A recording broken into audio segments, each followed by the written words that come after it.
Mr. and Mrs. William Tanner wanted a night out. Her mother agreed to watch the children, 5-year-old Helen and the 3-year-old twin boys. It was 1919, and the young couple hoped to see a silent movie down at the Wilmette Theater. They hurried across Linden and up Gage to the Hubbard Woods train station. As they reached the tracks, they saw a northbound electric train in the distance. They had plenty of time to cross. Just then, Mrs. Tanner's ankle turned and the heel of her lace-up boot caught between the track and floorboard. It was only then they saw the Northwestern Express train roaring toward them from the other direction. Mr. Tanner tried desperately to free his wife. Gateman John Miller ran to their aid, as did a woman waiting on the platform. When Tanner realized his wife was stuck, he wrapped his arms around her and wouldn't let go. The train killed them instantly.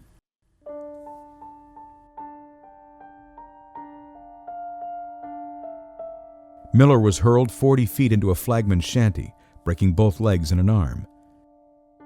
The other woman was knocked unconscious. The public was horrified. Charity events were held all over the city for the orphaned children. Once more, the railroad has taken its toll of human life from this community. Once more, the present long list of casualties has been added to. All this must cease. This means track depression, which is the only sensible solution to the problem. The strong voices of public opinion must make a powerful appeal. Think, talk, agitate. Now is the time. Winnetka Weekly. It would be 20 years before anything would be done. As with the Skokie, the project was originally conceived in the 19th century. The addition of a second train line in the 1890s, the North Shore Electric, only increased the danger. Now there were 4 tracks, 4 sets of gates. There was a heated debate about elevating the tracks as Evanston had done, which was much cheaper. We want all the streets that cross the tracks depressed at the joint expense of the town and the railroad, and we expect to get it. Henry Demarest Lloyd. But Winnetka's one underpass at Willow Road, seen here, was itself the scene of numerous fatalities. One of the earliest advocates for track depression was architect William Otis, who designed the Horace Mann School and the first public library. He did extensive research on the matter at his own expense, traveling to the East Coast to study similar projects. But the project was so complicated, involving the cooperation of so many different entities, and so costly, nothing ever materialized. Halloween night 1937 would prove the tipping point. George Getgood was the director of the community house. His wife Janet had been helping him all day prepare for a big Halloween festival that night, despite being 8 months pregnant. At 10:30, Mrs. Sybil Britton agreed to drive the exhausted Janet home. They drove westbound across the tracks at Pine Street when they were struck and killed by a train. No gates had been lowered. The train, consisting of 6 empty coaches, was running in reverse with no lights. It hit the car broadside, dragging it 500 feet. The gateman, who had just come on duty, claimed that he had lowered the gates in time. But all eyewitnesses, 2 of whom were policemen, said the gates were hurriedly dropped the moment after the accident. This made 31 deaths in 25 years. George Getgood never recovered from his loss. Public indignation was at a fever pitch. Village President William Moulton knew that if track depression was ever going to happen, now was the time. The village could afford to cover a little over a quarter of the projected cost.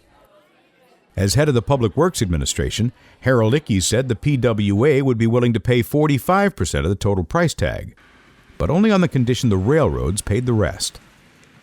It was all up to the Chicago Northwestern and the North Shore Line. Moulton, seen here with Harold Ickes, put tremendous pressure on the railroads. He and several council members locked one railroad president in a room, claiming they wouldn't let him out until he agreed to a deal. Actually, the railroads were motivated to help, but not for the reason everyone expected. When you travel northbound on Green Bay Road from Indian Hill, it appears the tracks are lowering as you get closer to town. This is an optical illusion. It's the road that's going up. Winnetka is on a bluff. From the beginning, northbound trains got stuck on the way up to town right after Indian Hill. As it is, trains make a steady climb up the North Shore, Glencoe being 80 feet higher than Evanston, but half of that climb is between Kenilworth and Winnetka. Every few days, trains got stuck on the trestle at Ash Street, seen here, and had to be rescued. The driver set the brakes and waited. An engine from Evanston was sent out to push the train up the grade. This photograph looking north from the Indian Hill station clearly shows the sudden incline. Lowering the tracks would correct this problem once and for all. The railroads were in. Wilmette, Kenilworth, and Glencoe were offered the chance to join in the project. But since the railroads weren't going to give them any financial help, they all said no. A decision no doubt regretted by future commuters stuck at rail crossings. The plan was simple. Temporary northwestern tracks were built on the west side of the line from Glencoe to Kenilworth. The old northwestern tracks were removed, and half the trench was dug. New permanent northwestern tracks were laid. The North Shore line was then temporarily moved to these tracks. The old North Shore tracks were removed, and the second half of the trench was dug.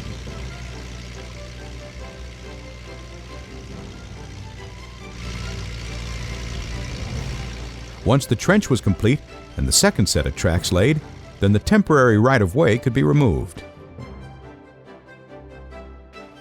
The long, narrow patch of grass extending from Cherry Street to Indian Hill is the best evidence of the old temporary right-of-way. When work began in 1938, Frank Wines was asked to break ground on what would be called the Big Dig.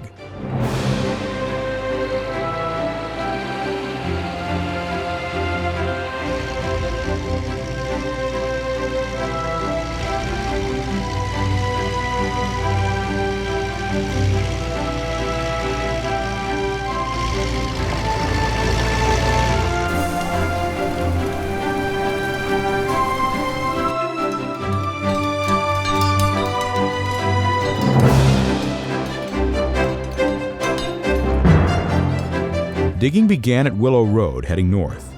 The deadly underpass at Willow Road was removed, blocking off through traffic. The pedestrian tunnels were constructed first, some at ground level to be covered with excavated dirt.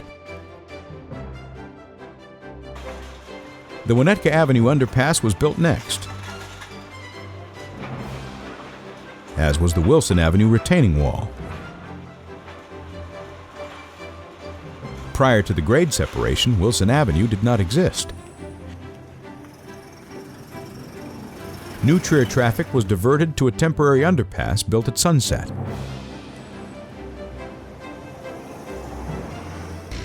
At one point, earth movers uncovered the bones of 24 cattle near Indian Hill. Back in the 1800s, a herd of cows wandered onto the tracks only to meet their end. The impact was so great, the train derailed. Temporary bridges were then built at each of the 7 streets chosen to span the tracks.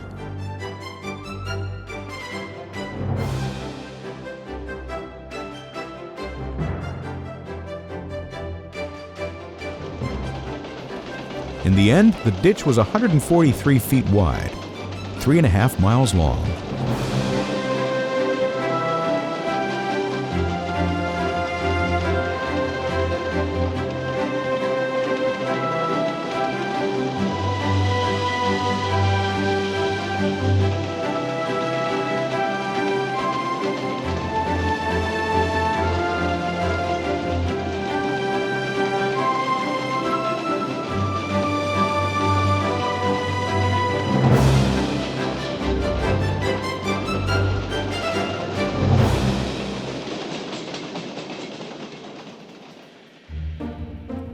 Almost as amazing as the dig itself was the fact that not once during the 5 years of construction was train service delayed. And this at a time when far more trains were running than now. Over 200 trains pass through Winnetka every day.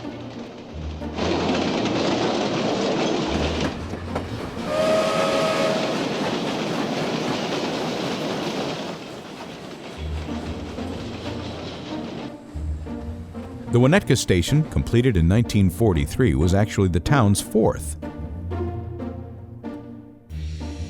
The first was a simple open-air shelter built north of Elm Street the year Walter Gurney chose Winnetka as a train stop. It was quickly replaced with this more substantial station, which doubled as the first village hall.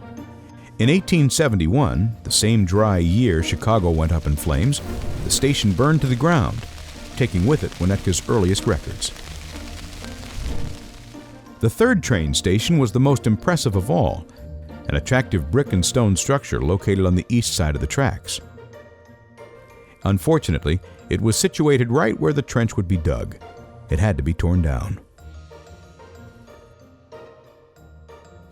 The Hubbard Woods station, also on the east side of the tracks, met the same fate.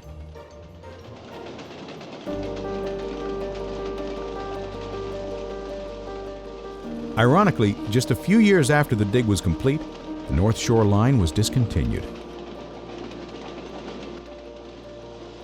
It had survived 2 bankruptcies and the Depression, but it could not compete with the new Eden's Expressway, opened in 1951. When ridership fell off, it folded. The tracks were torn out in 1955, and it became a bike and footpath dubbed the Green Bay Trail.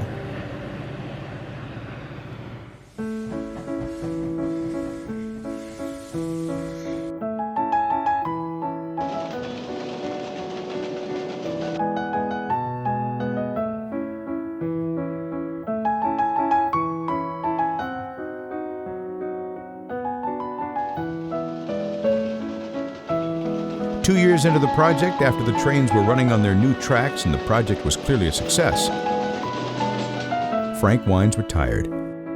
He had been the village engineer for nearly half a century.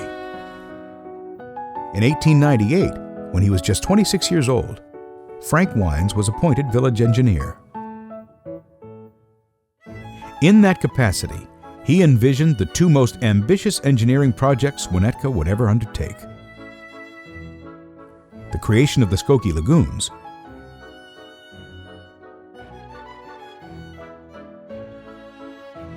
and the lowering of the train tracks through town.